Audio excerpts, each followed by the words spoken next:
Well, hi there folks, this is your host ID Jester. Welcome back to my YouTube channel. Looking at Roll20 Virtual TableTop Gaming System Program.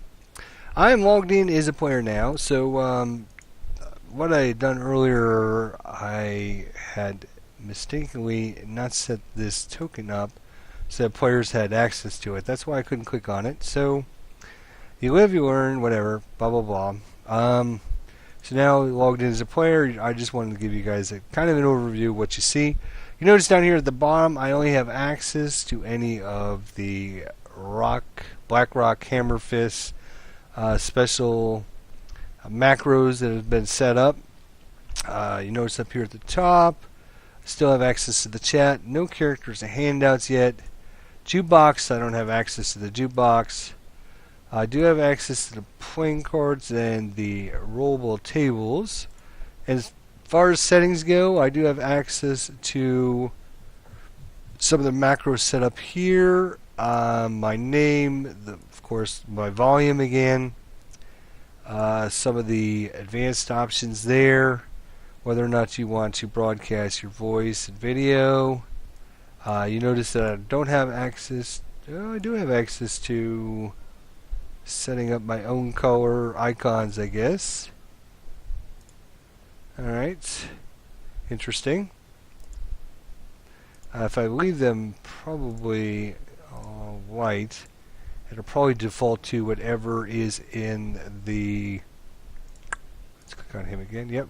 Probably whatever is defaulted from the DM settings. The marker position, video and audio chat. And that's pretty much all you have access to. Over here, we haven't even looked at these things yet, but these are move and pan mode. Obviously, I can click on something and move around and click on it and see what it is or whatever. Notice I can't actually click on any of the goblins that are on the thing. That is only for the DM to be able to access. You remember I set up last episode so I could see that bar on this guy, but I didn't set it up on these guys, so you can see how that's what you can see. I can just draw shapes. I can also do things freehand and a polygon line and text. I can zoom in and out up to 200% all the way down to 10%. So I can adjust my screen size however I want. And I have access to a line of how far distance things are from certain things. If I have, say, 25 or 35 foot, I can throw my hand axis 30 feet or whatever. I can find out where that is. I have access to just the dice roller. This is just the plain old dice roller. Gives you lots of different options. If I roll a 20-sider, there it comes. 17. And you'll notice it'll pop up in the chat window with my name rolling a 17. Maybe. Let's try that again. Roll. That's a 15. There it comes. Rolling a 15. And you can set up all kinds of fancy dice rolls if you wanted to in there, in the dice roller. Last but not least is our helps and documents, shortcut references, and reporting a bug. So lots of different things you can see. I actually drew on here. You can draw all kinds of different shapes. Thin, small, regular, large, or extra large is your how wide it is. You can set the color, set the inside and the outside properties of it, and draw a shape. There you go. Lots of different things you can do still. Pan mode, so it allows you to click and drag around. Alright, so that's basically what the player can see and his functionality. Unfortunately, I still haven't figured out why his character doesn't show up there, but I promise you, by the end, I will figure that out and let you know. But right now, let's log back in as the GM to show you some more options here. Lovely, lovely, lovely. See over here on the access bar, I have more options here. I have different layers on our page that can be set up. So up here at the top is the page toolbar, which the players don't have access to. I can set up multiple different pages. So if I wanted to switch to this page, I just click on it. There's a nice little map. Isn't that cute? I can, of course, adjust it so the grid lines get to where I need it to go. Then, of course, I can put objects and tokens on it. So, one of the really cool parts of this program is the fact that I can find tokens and objects and everything and make just about anything I want and just input it really quickly and easily into the program. So let's say I'm looking for, I don't know, let's look for a tree. Oops. How about tree is in TREE? My hands are on. So I'm looking for tokens and there's, whoops, too many E's there. Alright, so we found some objects here. I can say, ooh, and it shows you where it's from. I really like this one. I'm just going to start. I'm going to click it and drag it over here to the map. And after a few seconds, there it pops up.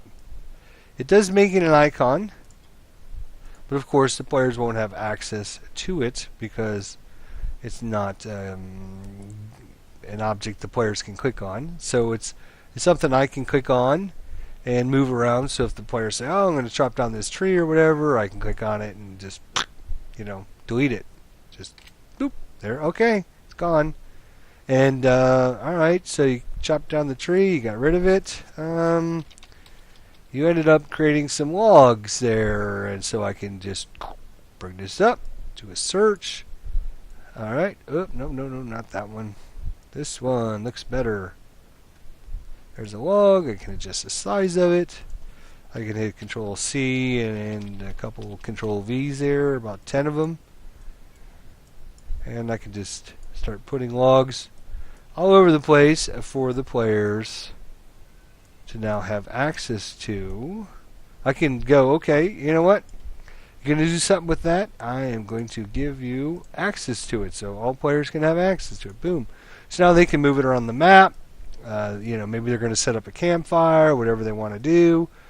They can rotate it. Now, whenever you have the grids on the map, it will snap everything to that. So I can't drag it in the middle here. You'll see what will happen. It'll snap it back. So to prevent that from happening, I think I talked about this in one of my previous episodes.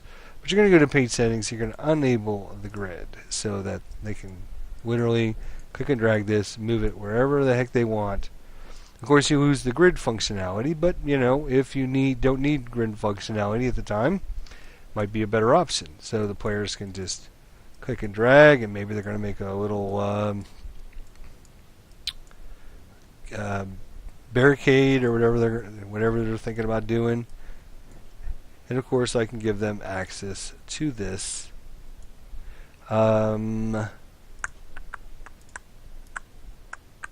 So let's just click on a few more of these. There we go. So you notice that maybe this doesn't look quite right. What I can do is click on it. No. Click on it. Click on this one. There we go. And you can also, not only do you have access to these two little tabs and the three little buttons, you also can right click on it and it'll give you other options. So you can delete it, copy it, paste it, undo, to front and to back. So if this log actually needed to be on top, I can click to front, and I'm clicked on the wrong one again. To front. No, it keeps, every time I right click on that one, it does something stupid. There we go, to front. Now this one's on top of the other one. So maybe I want this one to be on top of that. Oh, nope. Alright, right click, to front. Ah! To front. Thank you. Alright, so you get the point. So, you can let your players have access to any of the objects you put on anytime you want. And you can quickly and easily look for objects and import them into your game. So let's say I am maybe going to be setting up a orc encounter here, right? And I can of course come up here and I can do a search for orc, right? Yep.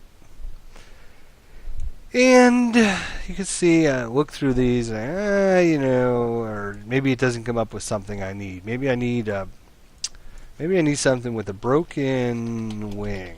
Let's try something that might not come up. Let's try a broken wing. Yeah, you can see not a lot of good choices there for a broken wing, right?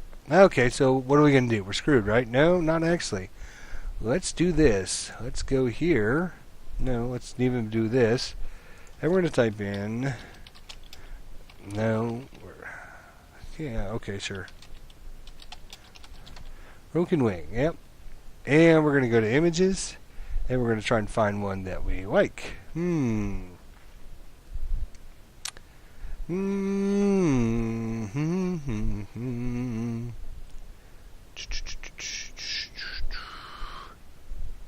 See if we can find something that looks pretty cool.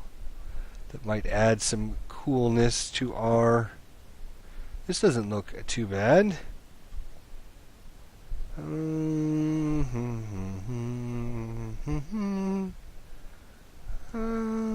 Let's see here.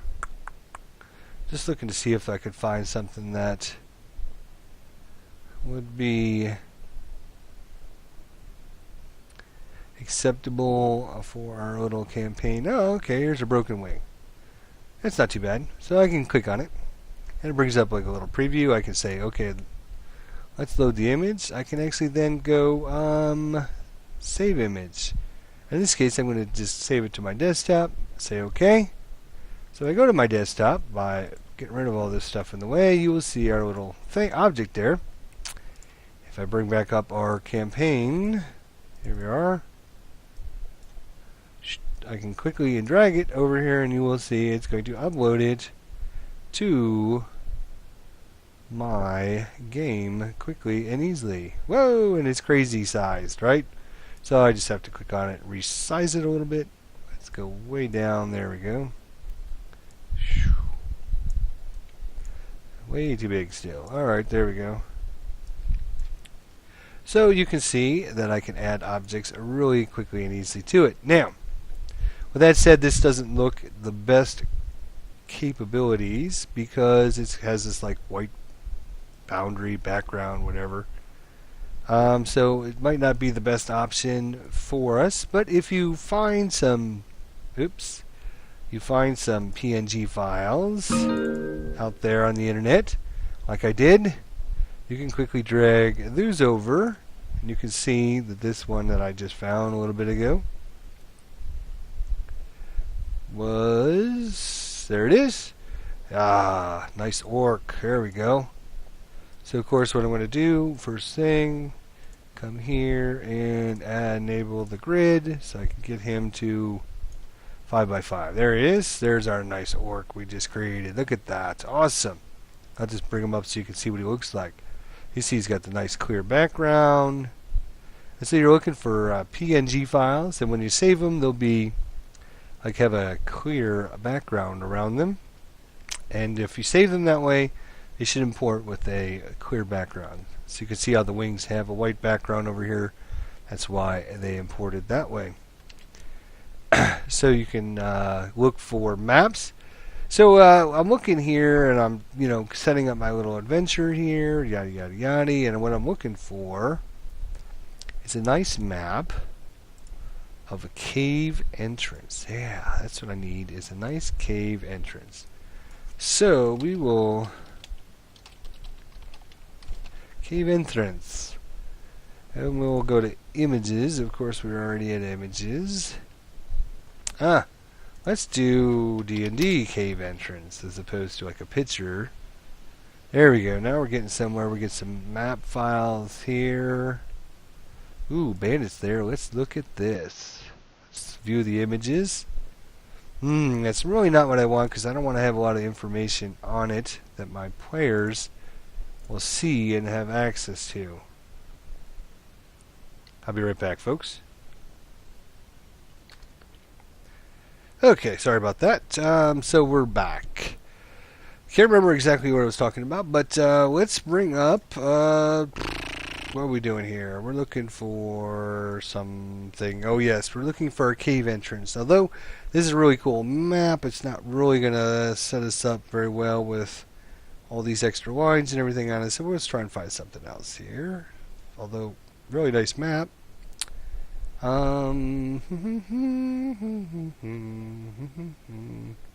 This one looks interesting. Let's look at this one. Okay, I mean that's not too bad. I could use that for lots of different things. Not exactly what I was looking for in this situation though. I'm looking for more of along the lines of a forest location where the players come along and oh, this is going to be perfect, I bet. Let's look at this one. Yep. So they're walking along through the forest. Up on top, about 40 feet up, there's a ledge leading into a cave. That's perfect. Excellent. Alright, so all I have to do, again, is save this image. I'll save it to my desktop. We'll call it whatever you want to call it. Hit save. Go back into my story here and create a new page. Alright, oops. Go back. Click on that new page. There we go. I will then go to the Maps and Backgrounds tab here, and I will simply do nothing other than drag this to the desktop, or to the desktop of the program, actually. And you can see, let me make this big again. Let's put it in there. So all I have to do now is come in and resize it however big I want it. Let's see here.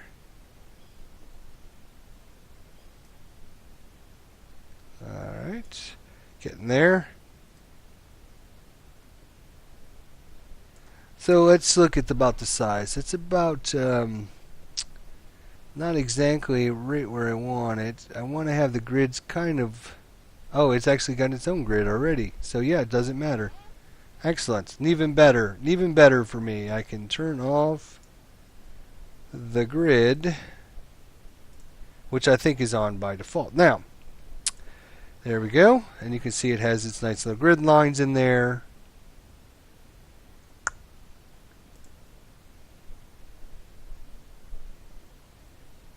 Let's zoom in a little bit here and see if that's going to be too small. It might actually be too small. So what we'll do is we will change the size of our document here from 25, let's go, I don't know, let's go 40 by 40 units. See how that goes. So now all of a sudden you'll see we have a lot more space. We can make this document bigger. Hello.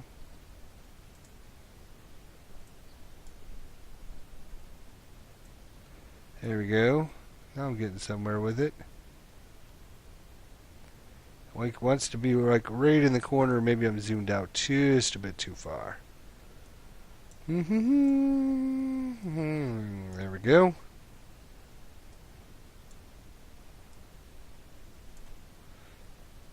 Now if I drag a token to the desktop, let's just do our search for orc again. And we'll just drag that over. Let's see how big he is. A little bit too big still. There we go. Now we can zoom in. There we go. There we go. Perfect. Excellent. So now I can start putting out my monsters in the different locations. And get this map set up for the players. I can do this in the game, or I can do this before the game or in the game when we're getting ready to play, based upon whether or not my players decide to do something different than what they had told me they were planning on doing. Oh, we're gonna track down the goblins and we're gonna find out where they went and go to the cave. Okay, great, and then you'll be ready to have this. But let's say they're going to the city and then all of a sudden they run into a random encounter and they get sidetracked and you're like, oh no, what am I going to do? Well, you can throw this together quickly and easily. Right. So there you go. Now, one of the things I don't think we've talked about yet is the fog of war. We can actually put a nice fog of war over it so that it's completely black to the players. So if I put the player start over here on this location and I log back in as a player, now let's hope this one works right. Rejoin as a player.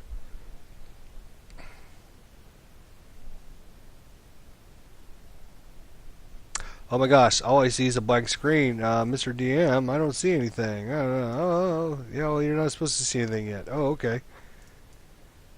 Okay, fine. Log back in as the GM now. We'll get this set up. Might have made this map a little bit too big. Now, keep in mind, when you make your maps really big like this, it's going to send this data across the wire to all your players. So you want to make sure they have really good connections, and you want them to, you don't want to go too big if you don't need to. Unfortunately, this one already has grid, so I have to kind of decide. There you go. Alright. So we got this fog of war on there, so now what we're going to do is zoom out a little bit here. There we go. Thank you. We can go to the fog of war tool, and we can click on reveal areas. Thank you. And now all I have to do is click and drag. You will see wherever I click on will reveal that area to the players. Probably need to zoom in a little bit more.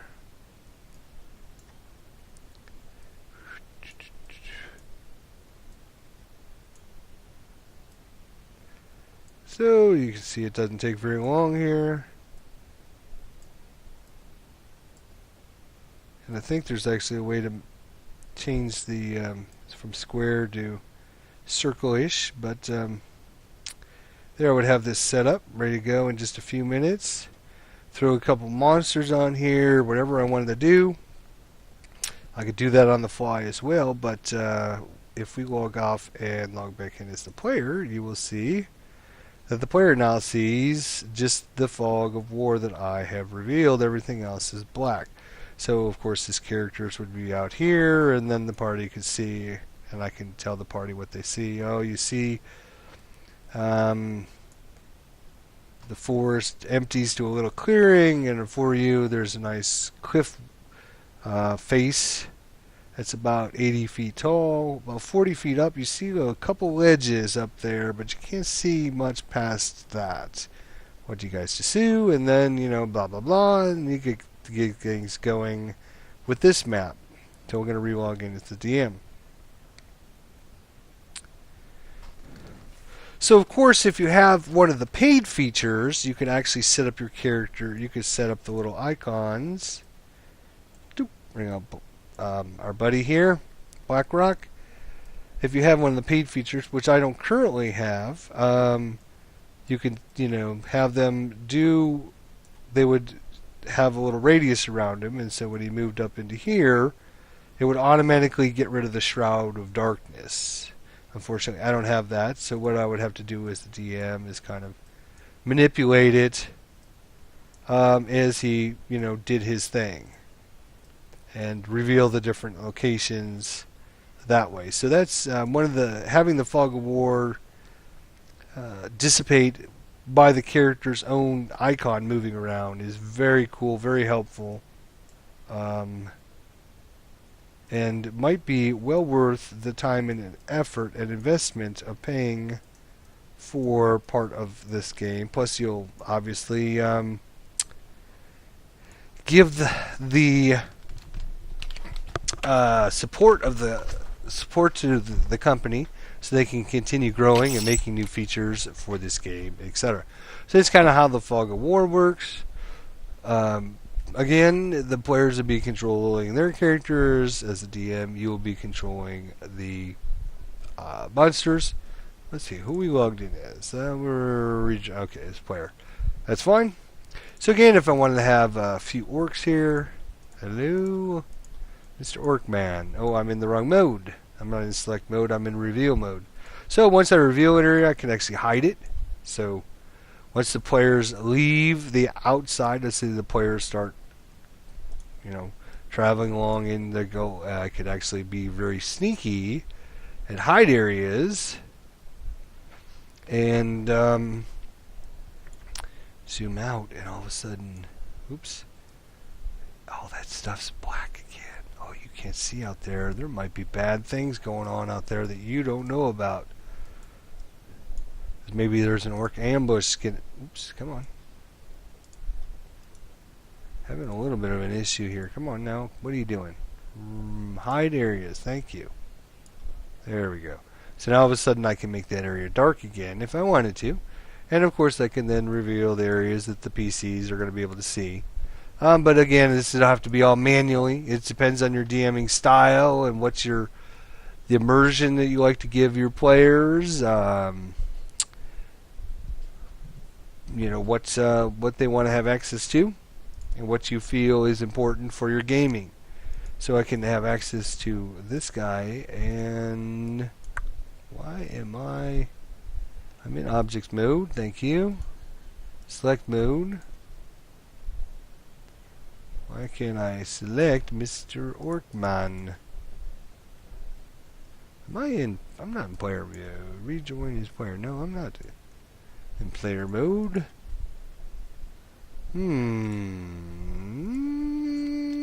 Okay. Yeah, I can click on this guy. Not sure why I can't click on this guy. Maybe I done something in between sessions. Maybe I was logged in as player when I put him on the map. Anywho, no big deal. I'm going to adjust him, adjust his size, quickly input. Alright, you know what? This guy's going to have 21 hit points. He's going to have an armor class of 14. And he's going to have a movement of, say, 30 feet. We're just going to call this Orc Grunt. It's going to be controlled by me. Done. There we go. We got an Orc Grunt. I can actually copy and paste this guy a couple times. Have 5 Orc Grunts here in about 10 seconds. I could just quickly go in to the other bar here and give them each a different color. Like this guy green, this guy red, this guy will be purple. There we go. You know what would be good with these guys? Maybe there's a troll. Wait, let's look and see if there's a troll out there somewhere. Nope. I don't like any of these things. So we just go on the internet, the interweb thing. We scroll up and we do a D&D troll PNG file. Let's see if we can find a PNG, because like I said, these will copy better. We won't have that white background. This looks like a very nice angry troll. Save image. Save it on our desktop. Let's see, did it save it? Yes, it did. Excellent. Go back to our program here. Find our location. Drag the troll up. Bloop, bloop, bloop. The interweb is sucking it over. Ah, no. There he is. And of course I can resize him now. Make my screen bigger. Zoom in a little bit so we can see what we're doing.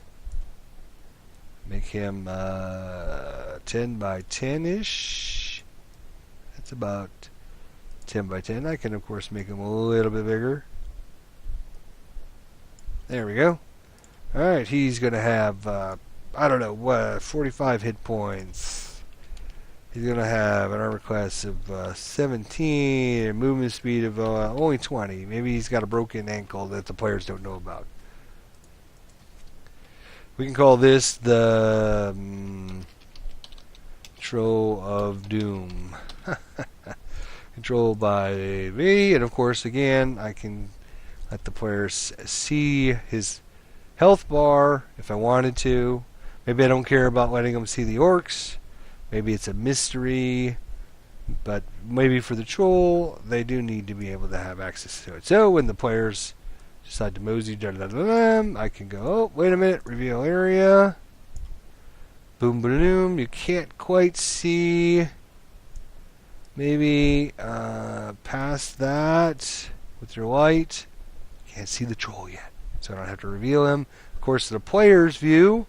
If we switch back to the player's view, and of course you wouldn't have to do this in a normal game. You would just. I'm just trying to show you what both screens look like.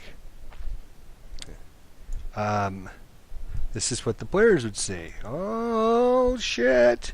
There's some orcs. What are we gonna do? Okay. And the reason this token's like the color that it is because I have normally had a white background. I need to find a better icon for this character. In fact, let's do that, shall we? So we're gonna look for a D&D fighters because it's a fighter, right? Okay, let's see if we can find us a cool looking human. I think it was fighter with the sword. There we go. Oh yeah, that guy looks pretty cool. Let's save the image. Sure. Now, I can see that this guy has a white background, so it won't be clear. So maybe not my best option, so we'll go back. I forgot to make sure I was saving it the proper way. Silly me. Here's a nice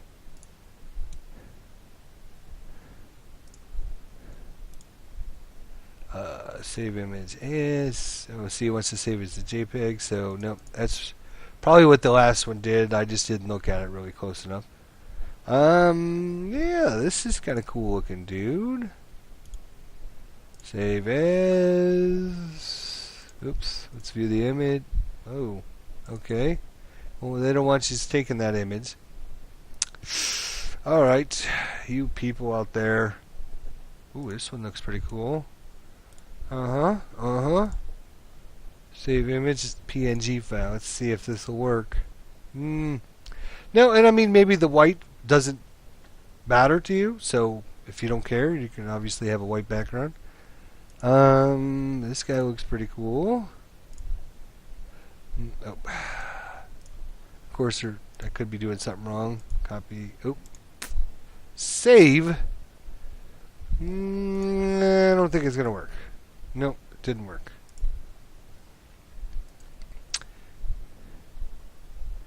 There's probably a way to convert them. There's probably some kind of program you can get. All kinds of fancy dancy things that save the image. Yeah, we'll just save it as this. That's fine. I like that guy. What the heck? So, I don't want to close that. I just want to minimize. Thank you. So I like this character. The only problem, as you probably can see, is what's going to happen is when I put this character on the map, it is like going to totally squash his head together with his belly. So if I just click and drag, where is that guy? Where'd he go? Where'd he go? Where'd you go, dude? There you are. Click and drag. That. Okay. What the heck happened there? That was not cool. Alright. Back to what we were doing now. Click, drag, copy.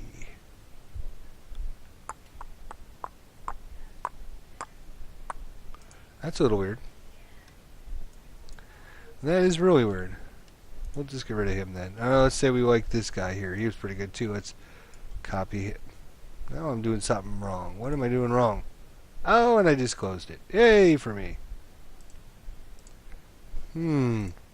Cool thing. Wow. Roll20 net. There we go. It'll pop right back up to my campaign page, and I'll be back up and running here in just a second. In fact, it's saved exactly where we were. Now, why are these giving me issues? There we go. Maybe I was trying to be too quick for it. I don't know. Whatever.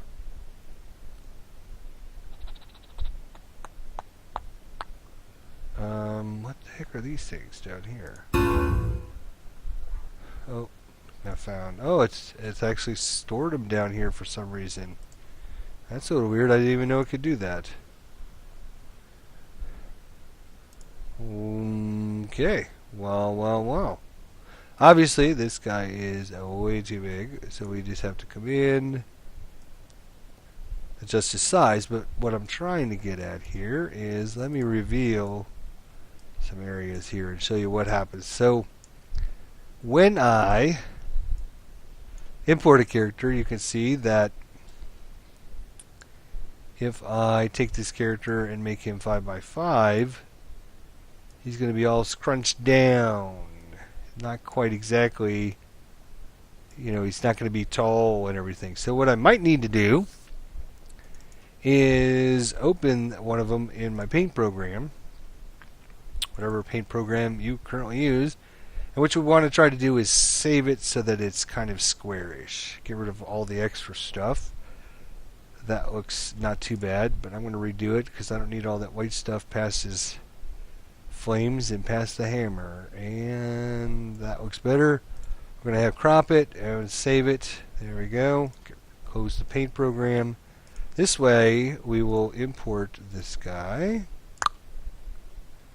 Now, and we'll see the difference when we make them square. It'll be squarish. So it will be all stupidish. Yep. Alright, so we'll make you square. So I'll just make these guys about the same size. You can see the difference here. This guy looks all funky because he's all squashed in and really wide. This guy looks a lot more realistic. So if you're going for realistic, I might need to squash him in a little bit. One of the other things you can do as a DM is you can hold your mouse button down and it'll ping a location. That's what happens when I'm clicking on the button there. Some of you are probably wondering what happened there. So if you're like, yeah, so you come around the corner here and your light illuminates this area and you can see some orc monsters standing there with their wood sledgehammers in between some of the pillars and stuff that fill the room.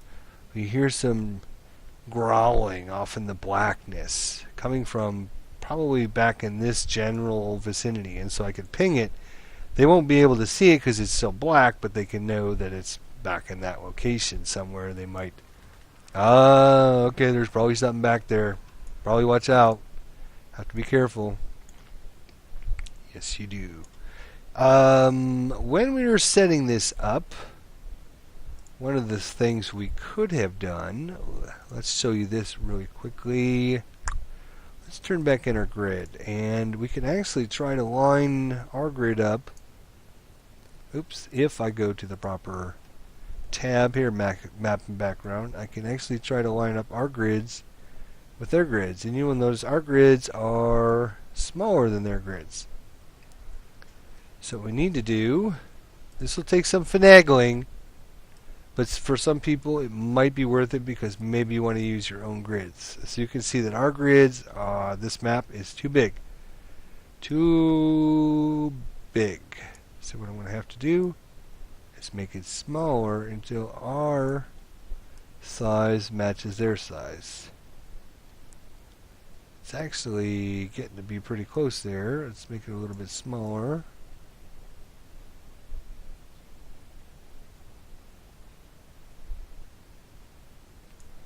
Probably a little bit bigger.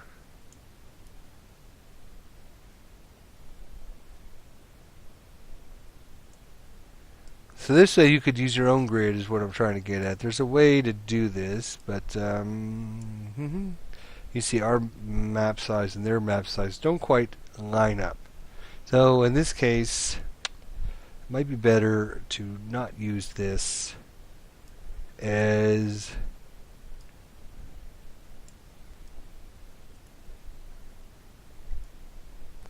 I'm just trying to see if I can do this quickly without taking forever and a day to do it.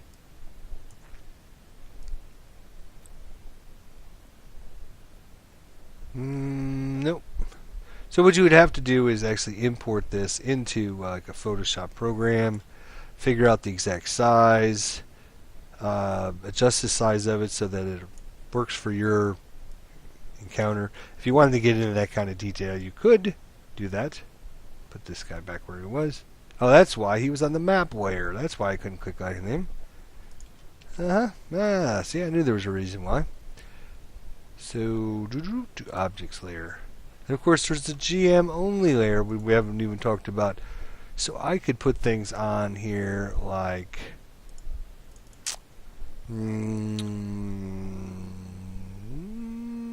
text. Let's go with a nice red color, size 20.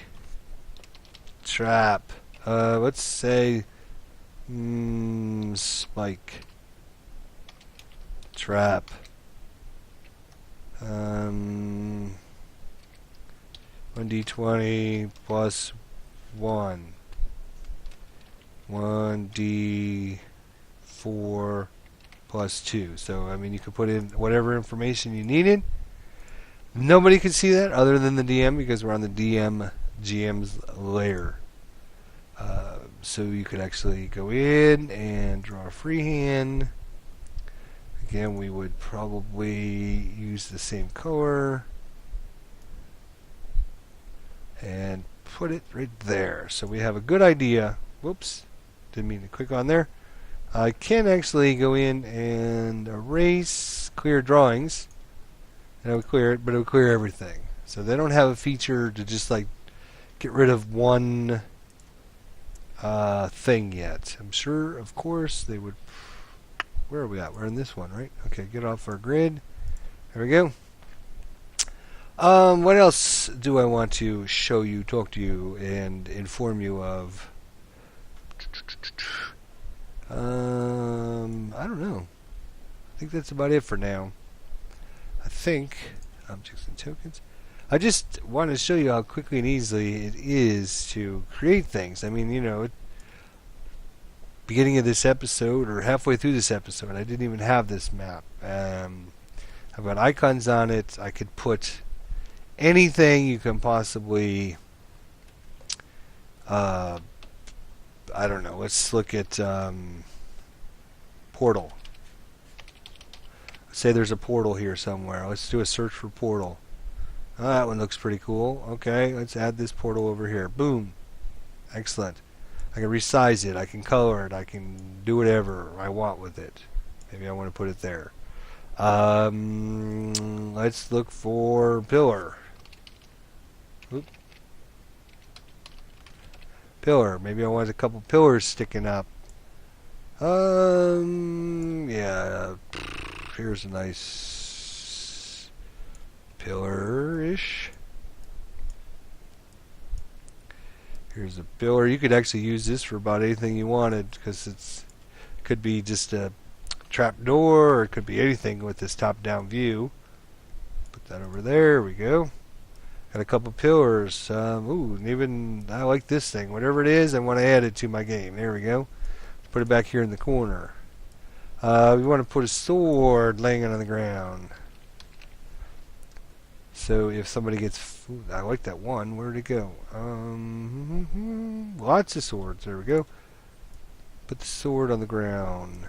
Obviously it needs to be a lot smaller. There we go. Maybe back over here in the corner. Boom. Okay. How about... Whoop, whoop, whoop, whoop. Over here I wanted to zoom. How about everybody's favorite...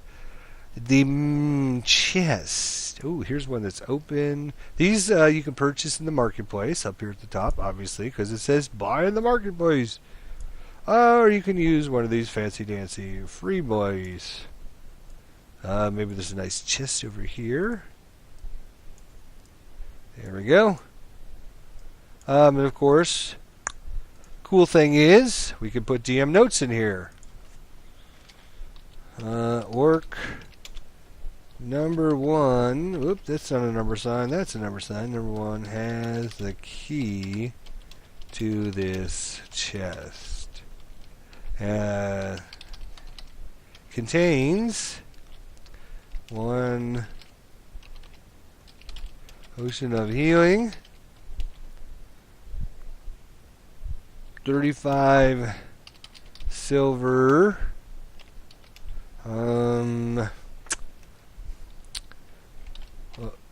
old leather boots for dried skulls with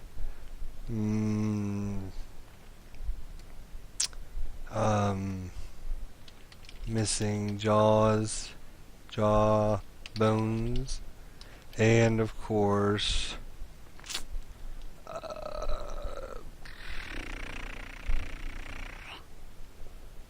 what do we want? Plus 1 bastard sword. The plus 1 bastard sword. There you go. So I have the information on the chest. The players come along. Oh, you know, they kill the monsters, whatever. They come over. Oh, I found, you know, orc grunt. We could come in and just call this guy Orc Grunt 1. There we go. And then I can say on him, there's the key to the chest.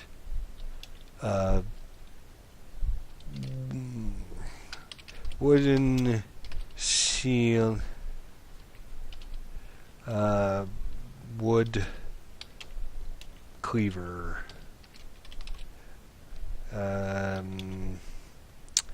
4 GP. Fine, whatever. Boom, done. So I'm building this encounter. I could, you know, do it on the fly. I could do it ahead of time, but gives you lots of options with this game. What else are we talking about? We talked about macros. If I'm going to have orc grunts, right? I can quickly and easily come in here and say, really?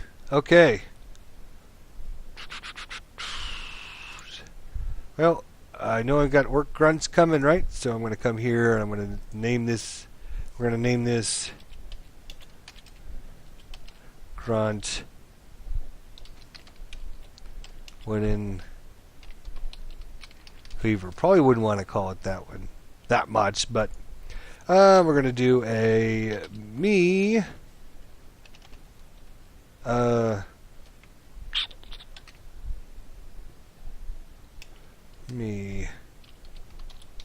says, now let's do this. Yells out.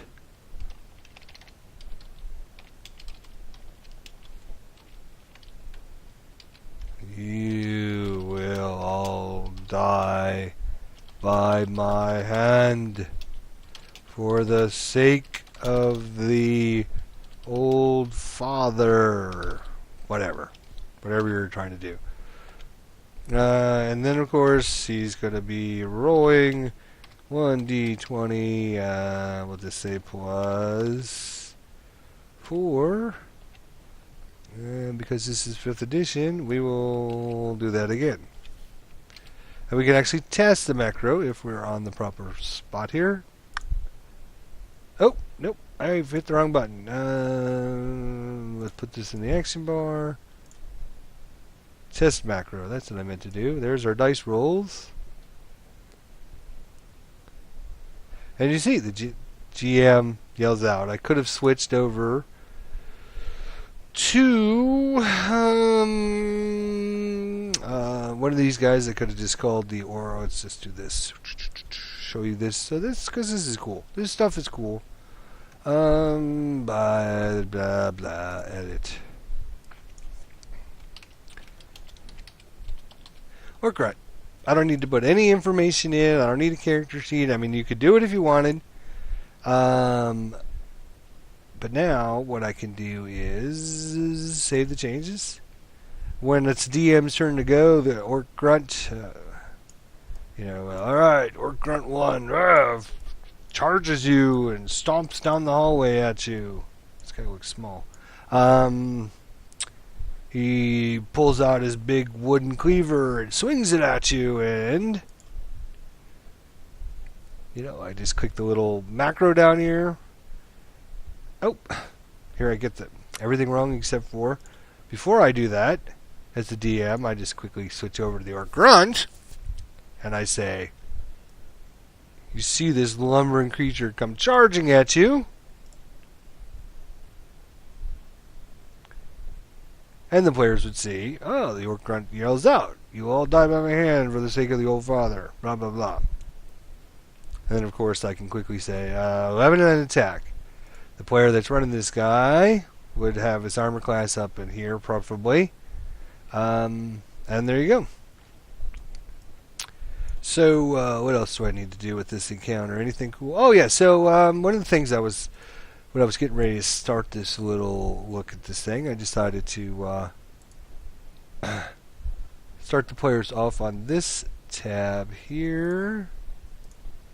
Zoom in a little bit here, because this is like an overworld map, right? So I just shouldn't have all these other things on here, obviously.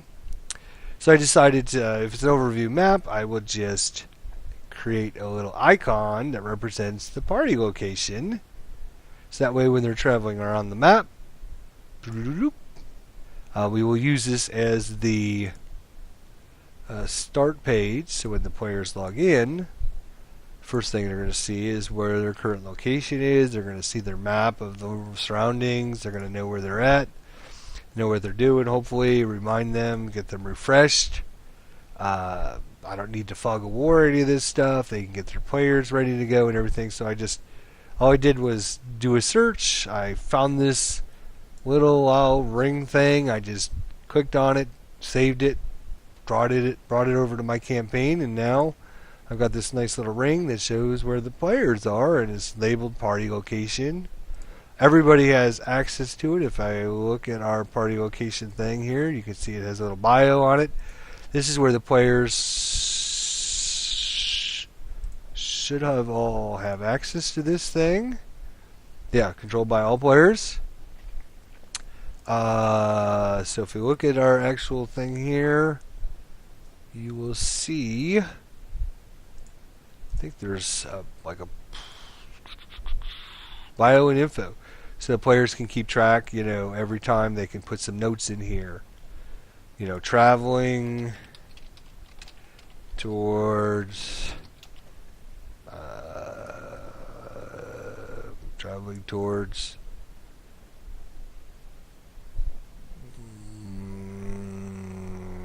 towards what is this, Lake Nen on the old path.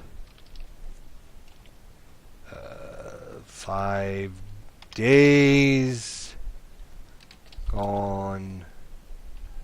5 days, or maybe let's do this. 2 days journey to the edge of the old forest. Watch out for bad things.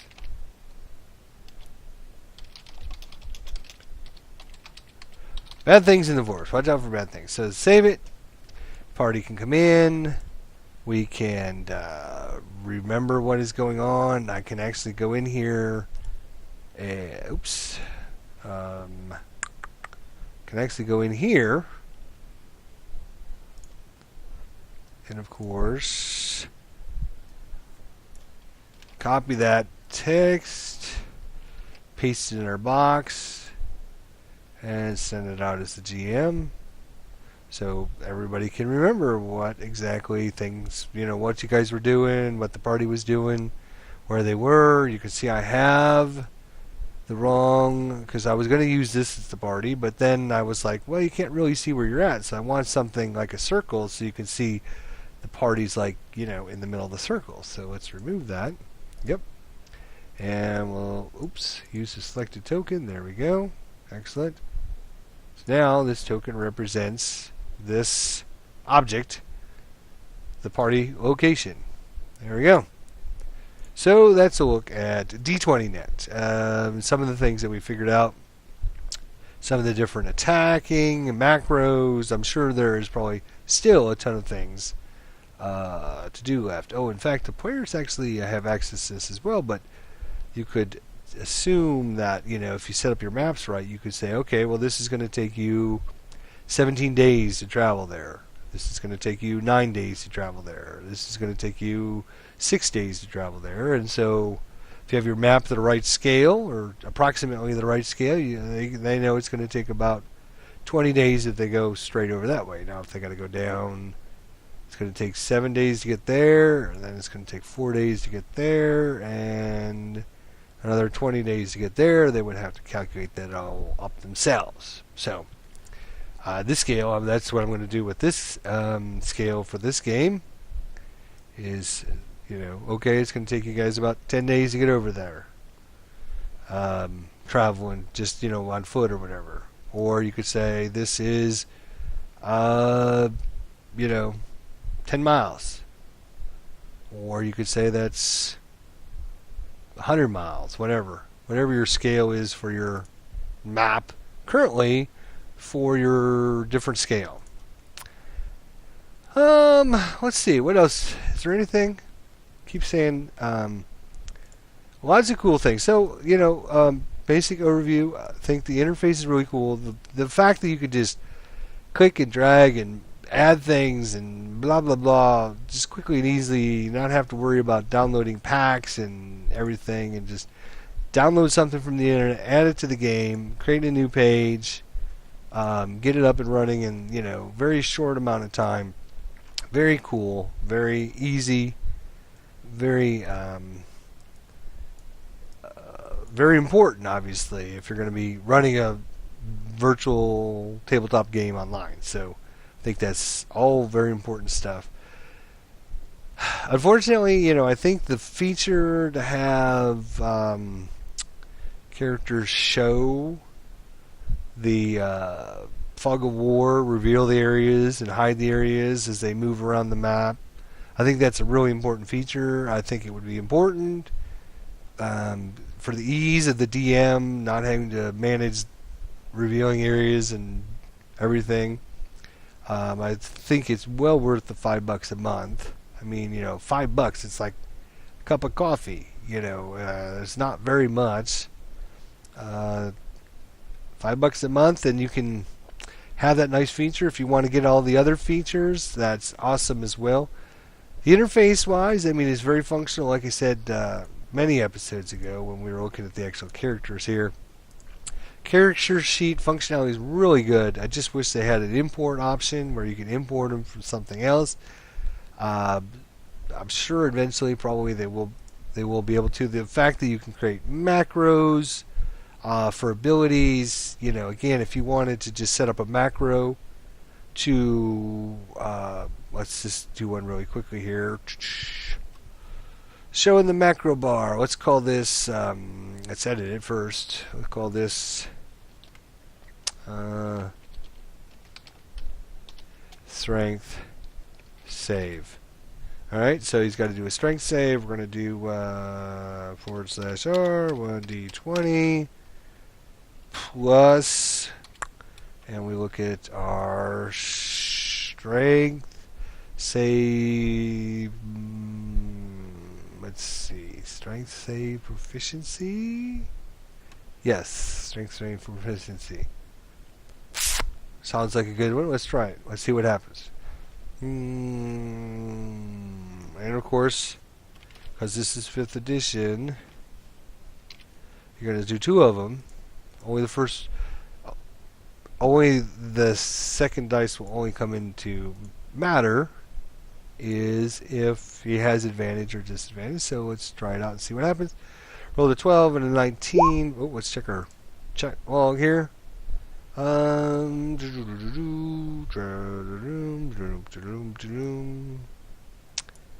So what is our, let's look at our character really quickly here. Strength save. So character sheet is going to be, his save bonus should be +4. His modifier, and then 2 for having a proficiency in it. So +4. Let's check the dice rolls here. Let's look at the dice. Alright, so we rolled a 16 and a 14. So let's make sure our 16 +4. Okay, so it's not set up right. Oops, didn't mean to do that. I didn't think it was. So we just go back in. That's fine. I was trying to be all fancy. What I should have done was +4, because that's 4, because that's what his bonus right now is. That's fine. That's fine. For this tutorial, that is just fine. I probably wouldn't do it this way, but let's try it again. So now we'll have a 17 and 9. 17 and 9. Let's see what we got here. 9 + 4 is 13. 17 + 4 is 21. So obviously, let's see at advantage or disadvantage. You just take the first dice roll. There we go. 21. Really quickly, easy. How long did that take me to make that? Like 12 seconds? Of course, it took me a couple times to get it right, but now that I know what I'm doing, we're good to go. The only disadvantage with doing it this way, as opposed to if we look at his sword, let's look at his sword one, you can see we're using his strength modifier. So anytime his character sheet strength modifier changes, it'll automatically update this macro. No, don't get rid of that one yet. The disadvantage with this one is if his strength save changes, we're going to have to come in and manually. See, I think we must be looking for strength save proficiency, strength modifier, class is NPC. Nope, neither, nope.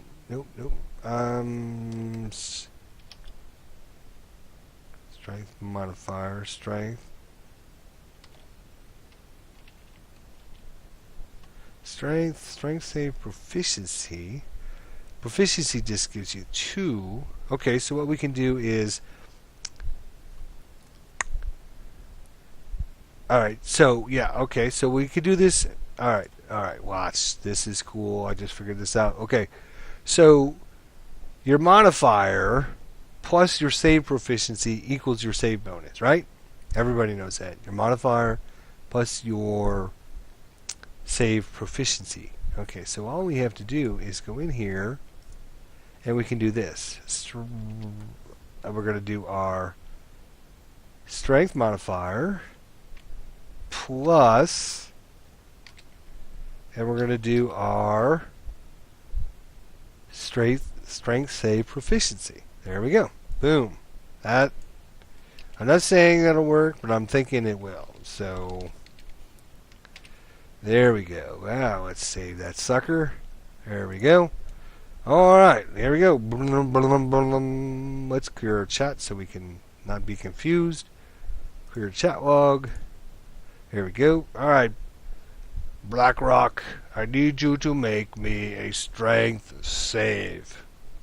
Okay, here we go. Well, the 20 and a 3. So the 3, it didn't work. What? Yes, 3 + 4 is 7. Duh. 20 + 4 is 27, because that's what our bonus is 4. You get, again, 2 + 2 is 4. That's perfect. Worked great. Excellent. So we've now set up a nice saving strength save for him anytime we need that character to make a strength save. Very, very interesting. Very good. Very easy. Very, I'm sure there's a lot of other super cool little things you could put in here to make it, you know, really role-play-ish and really advanced and really super cool. But I haven't quite figured everything out yet. Give me time, though. So Alright, well, this episode has gone way over, as usual, but sometimes you get on a roll, you just keep going, and then we'll see what happens. So, thanks for watching. Leave your thoughts, comments, suggestions, comments, and your feelings on Roll20, your thoughts on is it worth it, is it not worth it, did you try it, have you played it, do you use it? Let me know, because I'm really interested to know. Thanks for your help. We'll see you next time, folks.